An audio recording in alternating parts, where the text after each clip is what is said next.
Espero que estemos bien. En esta ocasión me gustaría hablar un poquito sobre algo de la bibliografía básica, muy básica, que podríamos usar, bueno, básica y otro no tanto, que podríamos usar para entender mejor lo que fue la cuestión de la batalla de Stalingrado y la campaña que le precedió durante la Segunda Guerra Mundial. Esto en el frente del Este. Es muy importante eso por cuestiones personales y también porque pues creo yo que de los temas de la Segunda Guerra Mundial, todo lo relacionado con el frente del Este es de lo que más más jala, más llama la atención. Hay razones para eso, ¿verdad? Y bueno, vamos a tratar de complacer un poco esas inquietudes. Ahí me gustaría hacer un poquito de prehistoria, ¿no? Muy rápidamente, para no dormir al personal. Yo recuerdo que cuando comencé a leer este pequeño librito, ¿verdad? Ya hemos hablado de esta enciclopedia, en el capítulo segundo, que se llama De Pearl Harbor a Stalingrado, precisamente la parte de Stalingrado me llamó mucho la atención. Yo recomendaría a cualquiera que le interese el asunto sobre Stalingrado y sobre en general que pues, se consiga esta enciclopedia. Casi al final del libro viene este capítulo que es la segunda campaña de Rusia, enero de 1942, febrero del 43. Entonces, hay tres partes, ¿no? Tres grandes compilados. Uno es de ¿cómo se llama? Sobre el sitio de Sebastopol. Eh,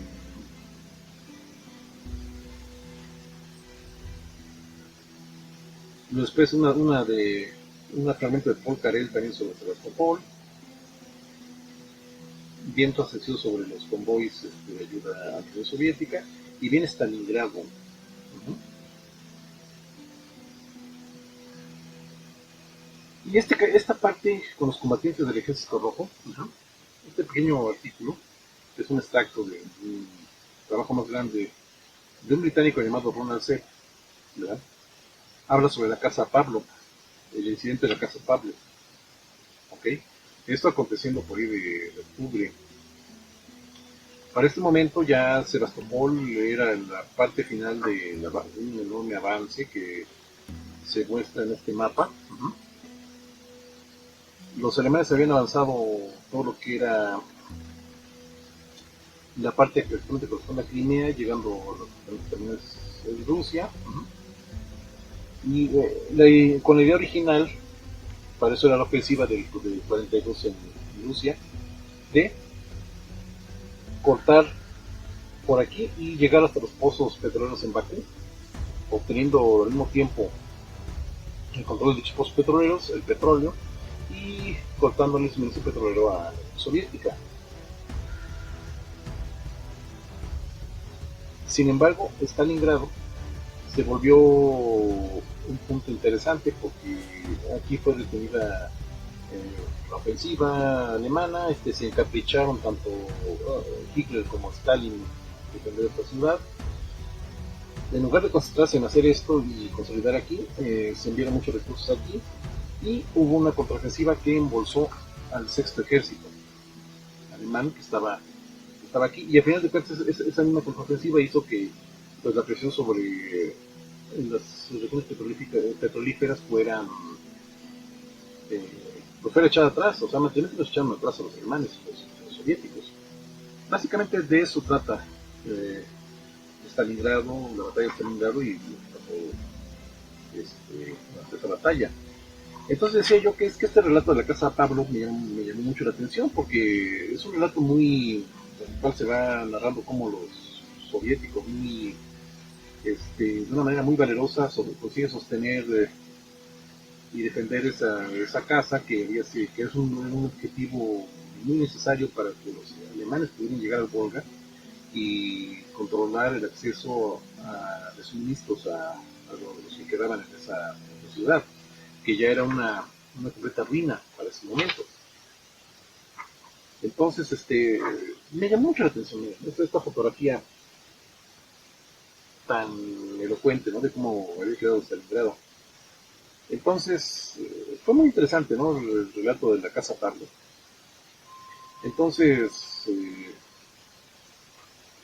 el otro relato que viene aquí es el de Heinz Schroeder. Schroeder. Lo estoy pronunciando mal, mi alemán es horrible. ¿Mm? Navidad en Stalingrado. Que narra las cosas desde el punto de vista contrario, o sea, desde el punto de vista alemán, y lo que pasó con la gente que se quedó ahí en Stalingrado sin poder salir porque cuando vino la contraofensiva soviética quedan embolsados. Y nunca se me olvidarán estas frases, ¿no? Este relato.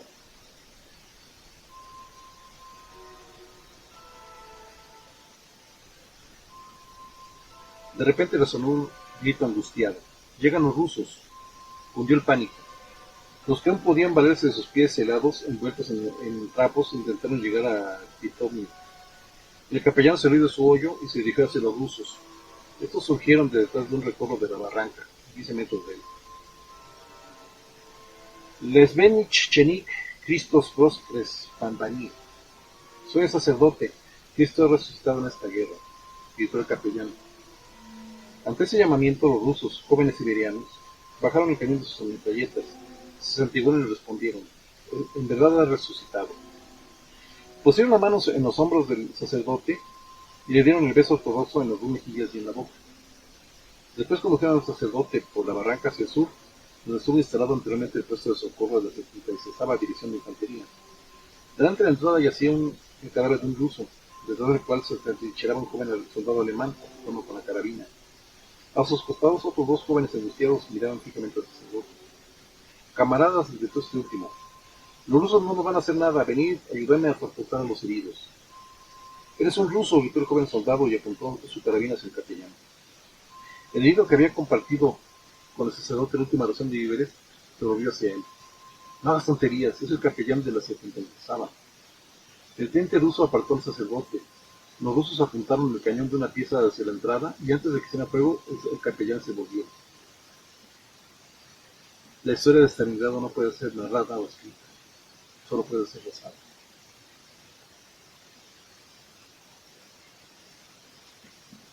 La imagen de Stalingrado que tenía un servidor estaba y quedó fuertemente enraizada en estos dos capítulos. La parte de la casa Pablo y las narraciones de Schroeder.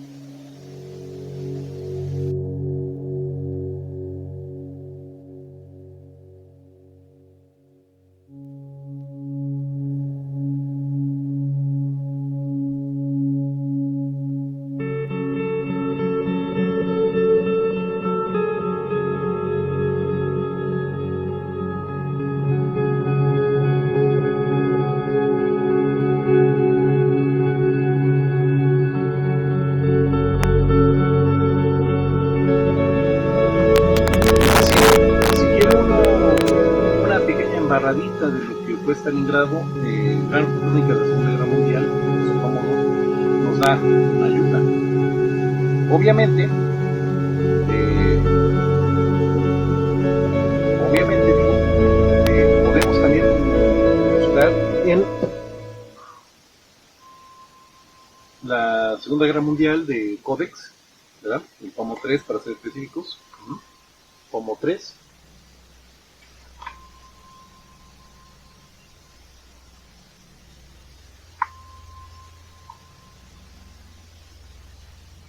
Donde se nos narra desde a partir de la página 61 lo que es la ofensiva final alemana sobre Crimea, ¿no? La parte de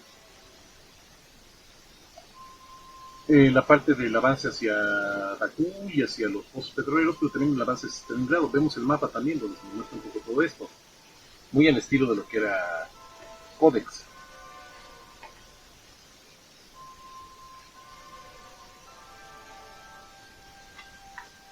¿verdad? Este, Ya lo que es la parte del sitio de Stalingrado, como los soviéticos y los alemanes se baten en cada calle. Entonces, muy el estilo de esta enciclopedia, que es muy visual, vemos bastantes cosas.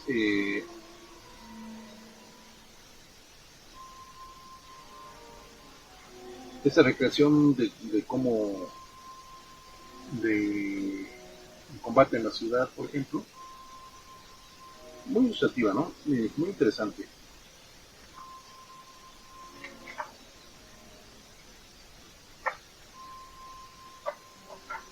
Ajá. La lucha en Stalingrado y el inicio de la contraofensiva soviética y el embolsamiento, ajá, del sexto ejército. Entonces, a un nivel introductorio, recomendaría también, por supuesto, esta. Uh-huh. Eh, Hay una cosa agridulce en lo que se refiere a Stalingrado, ¿verdad? Antes de continuar. Si se quiere uno adentrar más, va a llevarse unas grandes sorpresas. ¿Ok? Yo llegué al grado de comprar el libro de Heinz Schroeder completo. Bueno, la edición en inglés. Ajá. Es un libro no muy largo, o sea, tiene 250 páginas más o menos. Eh, el autor era oficial de información en el ejército alemán, ¿no? Tuvo oportunidad de colectar gran cantidad de documentos al respecto, de entrevistas, cosas así. El capítulo, lo referente a aquel relato tanto desgarrador sobre el capellán se encuentra aquí, ¿no?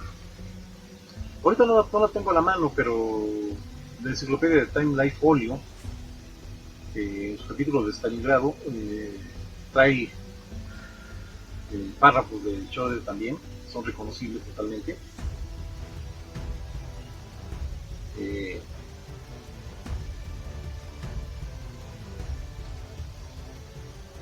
Otro libro interesante, de este voy a volver a hablar ahorita, porque solo lo recomiendo para los muy frikis o para los que lo encuentren regalado.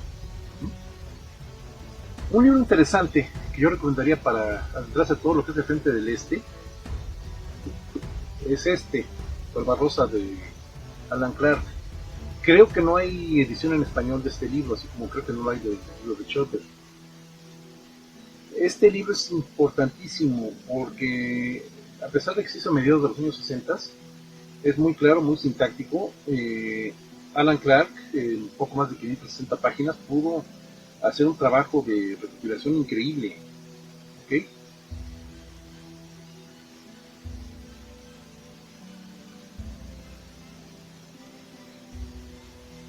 Y por ejemplo, o sea, vemos aquí, trata desde antes de Barbarroja, cuando toda la planeación de la ocupación alemana de lo que era lo que iba a ser la Unión Soviética. Refiriéndonos a este tema, narra muy bien en pocas páginas, pero muy sintéticamente, lo que fue la ofensiva de 1942 contra el Cáucaso. Tiene muy buenos mapas a color, increíble para un librito de este tipo. Tenemos el avance sobre la zona de Stalingrado, el avance de Stalingrado del Sexto Ejército, la lucha en la ciudad y el embolsamiento del Sexto Ejército. Entonces, no le dedica demasiado tiempo, o sea, son como unas 50, 60 páginas sobre el combate en Stalingrado, muy buenas. Y este libro es fantástico porque lo voy a estar usando mucho como recomendación. Si lo pueden encontrar, es excelente. Este vale su peso en oro. Y poco a poco iremos viendo cosas un poquito más amargas. Y pues continuamos.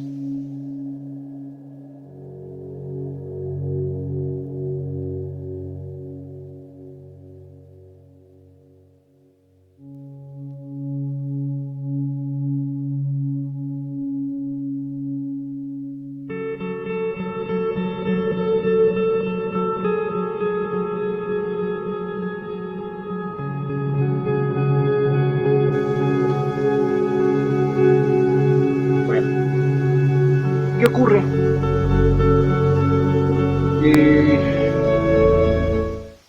Si se quiere realmente tener una comprensión de lo que fue Stalingrado y la campaña del 42, incluyendo el embolsamiento y la destrucción del Sexto Ejército, pues hay que irse sobre los grandes. Y en este caso, qué mejor que irse con David Glantz, o David Glantz, ¿no? El cual es coronel retirado del ejército norteamericano.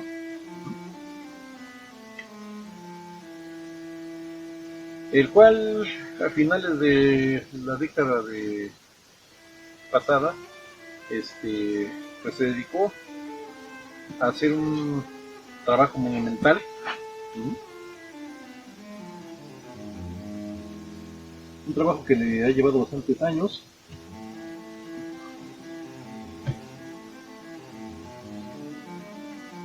Ajá.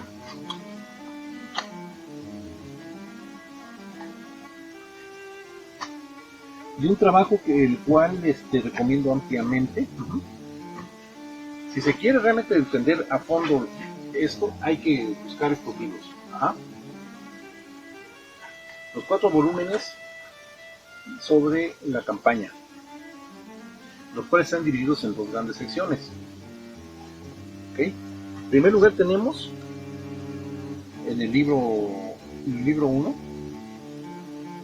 las operaciones entre abril y agosto de 1942, ajá, la ofensiva sobre el Cáucaso en general.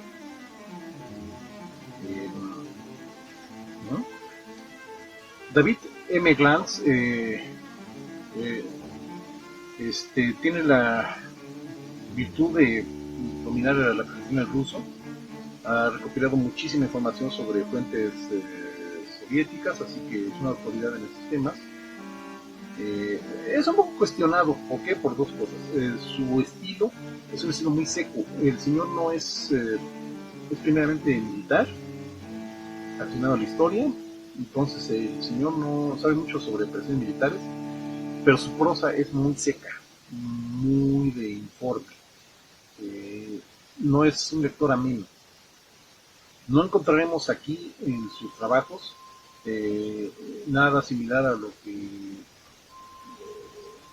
pude escribir a los relatos que hay sobre la casa Pavlov, por ejemplo, o a Schroeder, o cantidad. Hay muchísima industria en lo que se refiere a novelas, por ejemplo, sobre Stalingrado, ¿no? Desde Korsali, desde Bereiter, ¿no? Etcétera. No encontraremos nada así. Lo que encontraremos son datos, reminiscencias de operaciones, unas recuentos de operaciones, tablas, datos de forma tabular, etcétera. Pero no encontraremos una prosa bonita. Obviamente una colección de este tipo y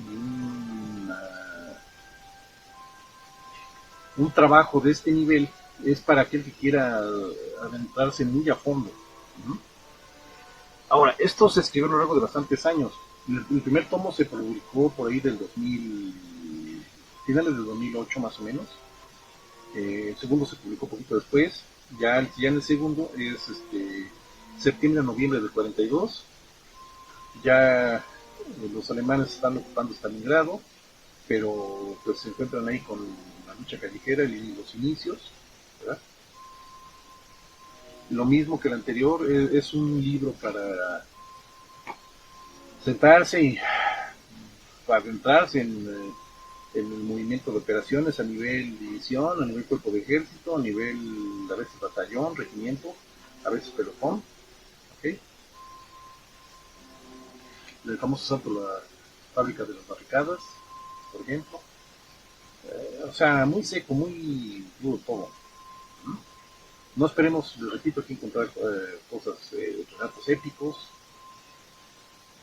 no los habrá, pero cantidad de datos tremendos, o sea, movimientos de tropas, de uniformes, de bajas, etcétera.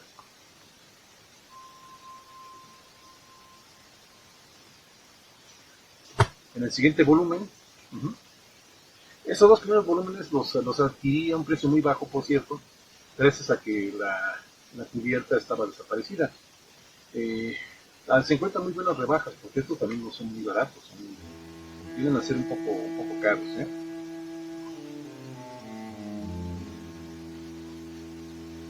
En el 2014 publica lo que sería la primera parte del final, ¿no?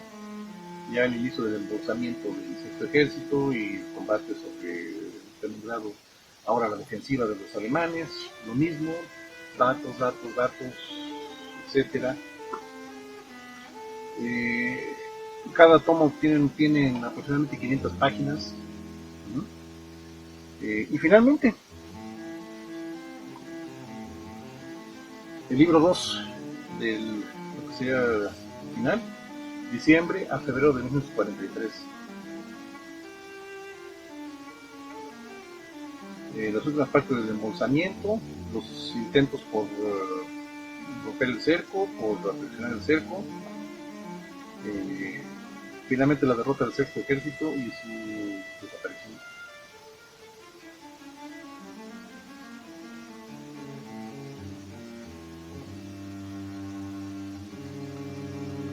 Las estadísticas, ¿no? El costo de batalla, eh,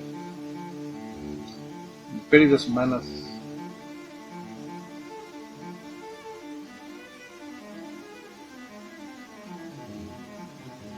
Según Glantz, el Ejército Rojo sufrió dentro de esta campaña aproximadamente 1.200.000 bajas, por lo menos 700.000 muertos.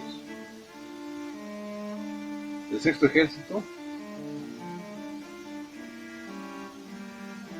y las tropas del eje probablemente un cuarto de millón de muertos. De ahí la importancia. Cómo los soviéticos consiguen detener una ofensiva y cómo los echan para atrás. Por eso la importancia de esta campaña. Pero viene algo amargo con esto. Si se interna uno en el estudio de esta campaña y de esta enorme batalla, pues son cosas que ahorita quiero desnudar un poco más.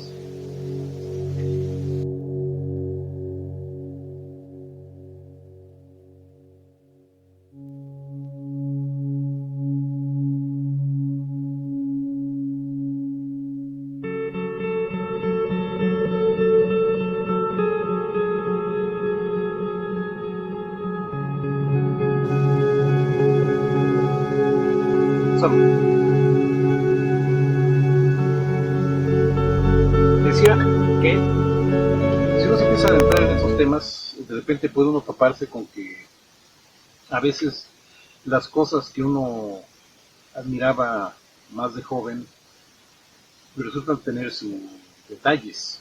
¿Uh-huh?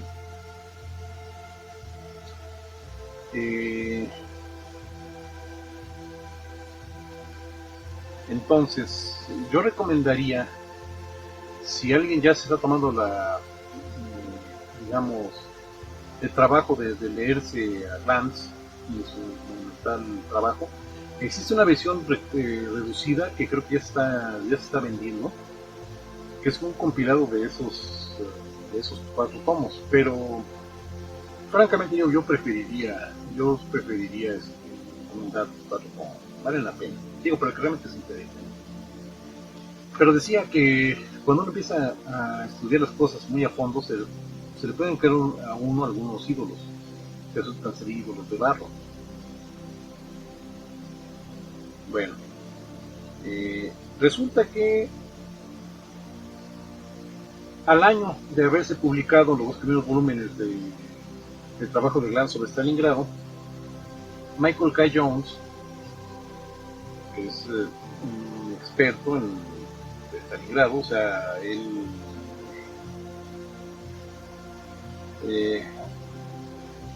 aquí lo vemos, un veterano mucha batalla, se tomó la molestia de hacer un trabajo bastante bueno. Él también maneja el ruso a la perfección y pues a lo largo de algunos años ha tenido oportunidad de entrevistar a diferentes supervivientes de la campaña del lado soviético y soltó este libro, ¿okay? Cómo triunfó el ejército rojo en Stalingrado, el cual es un complemento ideal para los libros de Gramsci. ¿Por qué?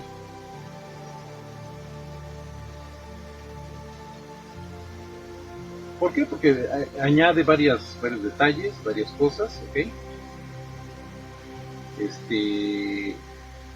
Y tumba de paso algunos siglos de barro. ¿Mm? Por ejemplo, el incidente de la casa Pavlov, ¿ok? Resulta que Pavlov era un sargento. ¿Mm? Es algo que en muchos relatos sobre el asunto no se menciona, o se menciona poquito, ¿no? Se dice, sin embargo, que él era el que estaba dirigiendo toda la defensa del lugar. Y va resultando que no, Pablo, de hecho, es solamente un suboficial que está ahí algunos días, es herido y retirado. A él se le atribuye todo el éxito de la defensa, pero lo cierto es que no. ¿No? Lo cierto es que hubo otros involucrados.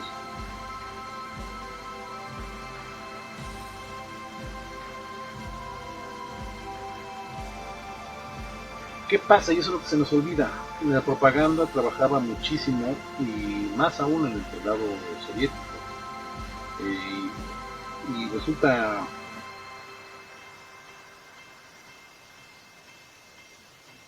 que el asunto de la propaganda hacía que a veces se fijase toda la atención en un determinado sujeto, al cual se le nombraba héroe, y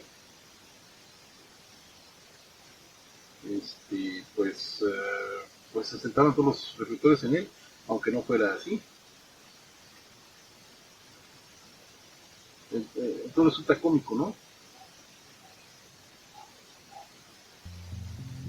Y aquí lo dice, ¿no? Página 152, el comandante. Jacob Pavlov fue hecho héroe de la Unión Soviética después de la batalla, y la historia de la defensa de la casa de Pavlov se construyó alrededor de él. Los recuentos soviéticos siempre se refieren a él como el líder de la pequeña guarnición, pero Pavlov no fue nunca el comandante. Un superviviente llamado Merechenko dice: nosotros nos estuvimos ahí por unos tantos días antes que llegaran oficiales de mayor alto rango. Debido a que el punto fuerte era tan importante para nosotros, necesitamos a alguien con más experiencia militar para que estuviera a cargo. Quien estuvo a cargo fue un capitán de nombre Naumov. Y aclara varias cosas. Obviamente también se refiere, por ejemplo, al famoso duelo de francotiradores, que ya se sabe que no existió, y que sin embargo es muy mencionado. Este libro, a pesar de no tener más de 250 páginas, es indispensable, porque deja en su lugar muchos detallitos, inclusive de los relatos ya de los recuentos ya de Glantz. De hecho, Glantz prologa este libro y acepta que tuvo que reescribir algunas cosas de los siguientes volúmenes basándose con más detalle en las cosas, porque de repente la propaganda soviética produjo mucho daño. Entonces hay que tener cuidado con eso. Otra cosa que ya después fui descubriendo, nuestro amigo Schotter, la mayor parte de su recuento está hecho también sobre plastilina, sobre barro. Muchas cosas él se las inventó, otras las magnificó, las redujo, etcétera. O sea, él hizo propaganda a su manera también. Le inventó diálogos que no en el libro que no existen. Todo el diálogo del capellán, por ejemplo, podemos darle la credibilidad que se le da a un billete de 3 pesos. O sea, por eso digo que si alguien cuenta con alguno de los libros en donde vienen los relatos de Pablo originales, que algunos vienen de la época casi de la guerra, por ahí una edición de 1944, en donde ya aparece el relato de la casa de Pablo, o los relatos y de cuentos de Schroeder, hay que tratarlos con pinzas, porque no están basados en cosas reales. Es bien importante eso. mucho de lo que se escribió en la Segunda Guerra Mundial, para veces posteriormente, sobre todo cuando se refiere a testimonios, relatos y cosas así, debe de tratarse con muchas pinzas, porque a veces cada quien llevaba agua a su molino, tanto de un bando como del otro. Me gustaría comentar este pequeño librito, Memorias y Recuentos o Reevaluaciones, ¿ok? Porque aunque es un libro que tiene una apariencia un poco engañoso, por ejemplo, si uno compara lo que se dice aquí con lo que se dice acá, se revela mucho de las mentiras que vienen en el libro de Schroeder, ¿ok? Se aclaran muchas cosas referentes a las decisiones tomadas en cuanto a por qué Paulus, el general a cargo del cierto ejército, decide sostenerse y no intentar romper el cerco. La verdadera responsabilidad de Paulus y de los demás mandos, ¿no? Los problemas que hay en cuanto a fallas y demás, la responsabilidad de von Manstein también. O sea, es un librito que también nos hace ver que los generales alemanes a veces eran muy mentirosillos, uh-huh, y les encantaba mandar la responsabilidad de sus actos a otros, al Führer o a otros. ¿No? Este hay que leerlo, es muy importante. De paso quiero dar las gracias a un compañero de un foro llamado Segunda Guerra Mundial en Alemán, de verdad se llama Paradise Lost, el cual lo recomendó y de acuerdo con él totalmente. Ahora, otro libro también muy importante, La muerte del caballito saltador, o bueno, mejor dicho, La muerte del jinete saltador, que es un recuento de Ticotrava Panzer durante toda la campaña. Es básicamente la transcripción del diario de guerra. Este libro basta decir que es fuente usada con los libros de Glantz. Hay que hablar un poquito de Jason Mark. Jason Mark tiene una editorial, de hecho, que se llama igual que el libro, y publica libros muy interesantes sobre este tipo de temas. Es muy recomendable, aunque son muy caros. Esta edición afortunadamente ya fue publicada por Tagpool, y es otra editorial más accesible. Es una reimpresión por lo tanto. Y este libro es indispensable si uno quiere conocer cómo fue la historia de una unidad, ¿verdad? Bien. Veas el nivel y el detalle de lo que muestra. Va acompañando con documentos fotográficos, con documentos tabulares, el avance de esta división por el Cáucaso hasta Stalingrado, ¿verdad? Ese tipo de libros que uno necesita si quiere uno comprender las operaciones a nivel de división hacia abajo. La lucha ya en Stalingrado. Ajá. Es muy dramático como el libro de repente pues es cortado de cuajo, ¿no? El 20 de noviembre, cuando ya queda embolsada la unidad.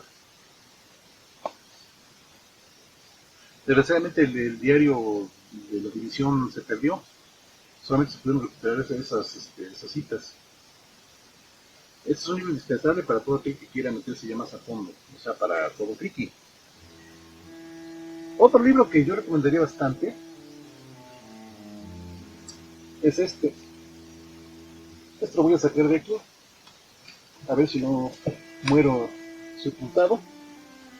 Detenidos en Stalingrado, la Luftwaffe y la derrota de Hitler en el este, 1942-1943, de Joel Hayward. Es un libro inusual. ¿Por qué? Porque el autor se va por detallar lo que fue la la operación de la ofensiva de 1942 en el Cáucaso, pero desde el punto de vista más de la Luftwaffe.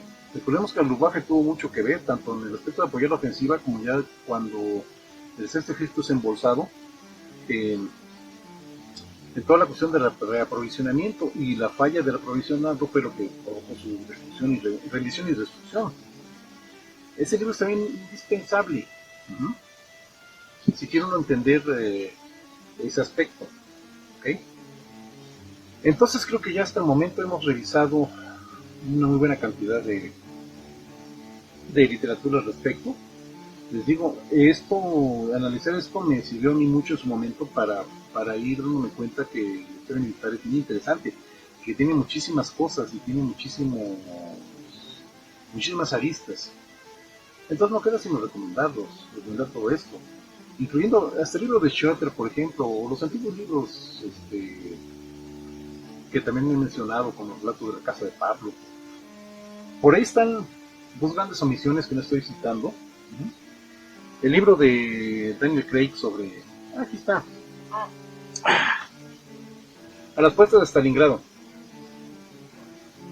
Y Anthony Beevor también tiene uno sobre la batalla. Estos solo lo recomiendo, cualquiera de los dos, porque están en español, tanto el de Craig como el de Beevor. Lo recomendaría solamente si, pues, bueno, como una cosa intermedia en caso de que uno no domine inglés y de plano sepa que no va a conseguirse los libros de Glantz. Pero digo de antemano, detalles como el duelo de francotiradores, que después fue inmortalizado en una película con el mismo nombre, Enemigo a las Puertas, como la cuestión de la casa de Pablo, cuestiones pues son totalmente ficción, no existieron o fueron muy retocadas. Por eso esto es que recomendarlo, o sea, lo puedo recomendar solo si se encuentra a muy bajo precio y uno, como les digo, no va uno a tener sexo en la vida a libros de Glantz o a libros como este. Bueno, entonces sí, pero hay por ahí artículos ya en nuestro idioma, algunos foros en nuestro idioma, por ejemplo el foro del Gran Capitán, donde a veces un servidor escribe, donde se aclaran este tipo de detalles, que no hay que creerle tanto ya a estos escritores. La obra de Craig salió por ahí en mediados de los 70s, Beevor ya salió en de los 90s, mediados de los 90s, y sí se benefició un poquito de algunas fuentes ya soviéticas, pero se tragó a puntillas lo de Pavlov y lo de los francotiradores y otras cosas que no ocurrieron como realmente fueron. Eso al mismo tiempo es una bendición porque, como les digo, o sea, significa que un tema totalmente que parecían totalmente agotados no lo son. Entonces, pues, hay que buscarlo. Y bueno, no queda sino preparar al personal porque el siguiente tema del que vamos a hablar va a ser sobre algo que motivó que alguien escribiese este monstruo. Pero eso ya hablaremos